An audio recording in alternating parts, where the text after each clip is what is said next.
Hello dear students, welcome back to my channel physics SPC. Moving charges and magnetism का एक question. A proton carrying 1 mega electron volt kinetic energy is moving in circular path of radius r in uniform magnetic field. What should be the energy of alpha particle to describe a circle same radius and same field. ठीक है, देखो एक तो हमें proton दे रखा है और एक अल्फा पार्टिकल। जो प्रोटॉन का मास mp, तो अल्फा पार्टिकल जो होता है वो हीलियम का एक न्यूक्लियस होता है। हीलियम का एक न्यूक्लियस, हीलियम एटम नहीं, हीलियम न्यूक्लियस। तो इसका जो मास होता है वो 4 टाइम्स ऑफ प्रोटॉन होता है, अल्फा पार्टिकल का मास। और जो चार्ज है इस पे ई, इस पे जो चार्ज होता है अल्फा पार्टिकल का जो चार्ज है वो 2 टाइम्स ऑफ ई होता है। मैग्नेटिक फील्ड यूनिफॉर्म है ये भी।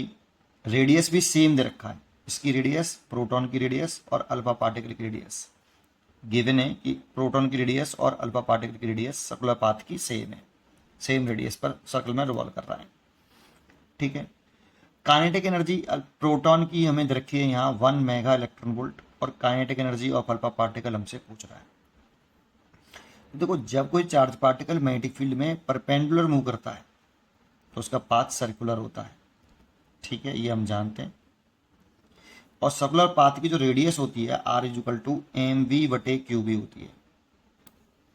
इस मास इंटू वेलोसिटी को हम लीनियर मोमेंटम लिख सकते हैं p क्यू बी, और लीनियर मोमेंटम लिख सकते हैं 2 mass into kinetic energy into charge into B.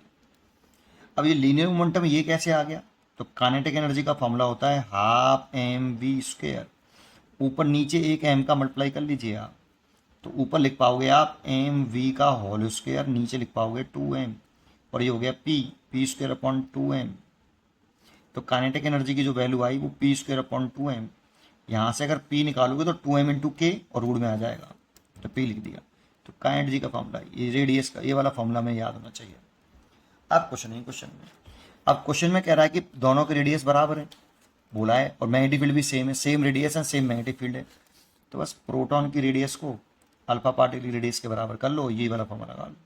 यहाँ पे सारी चीज़ें प्रोटॉन की लिखनी है, तो रूट के अंदर 2 प्रोटॉन का मास, ये वाला फॉर्मूला लगा रहा हूँ, रेडियस का, काइनेटिक एनर्जी प्रोटॉन की, चार्ज प्रोटॉन का, मैग्नेटिक फील्ड तो यूनिफॉर्म है ये, इक्वल टू रूट के अंदर।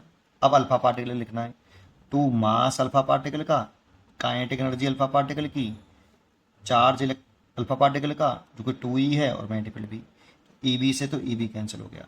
Squaring both side, squaring both side, ये 2mp kp बोथ साइड का स्क्वायर कर दो, तो ये 2m alpha k alpha over, इसका भी ध्यान रखना 4, इस 2 से तो 2 कैंसिल हो गया। mp kp बराबर m alpha 4 times of mp होता है, तो m अल्फा की value 4 times of mp, k alpha over 4, 4 से 4 कैंसिल हो गया, mp से mp कैंसिल हो गया। तो kinetic energy of alpha particle kinetic energy of proton के बराबर आ गई। और kinetic energy of proton 1 mega electron volt दे रखा है, तो kinetic energy of alpha particle भी यही होगी। ठीक है, इसीलिए बी चॉइस इज करेक्ट। पढ़ते रहिए और खुश रहिए।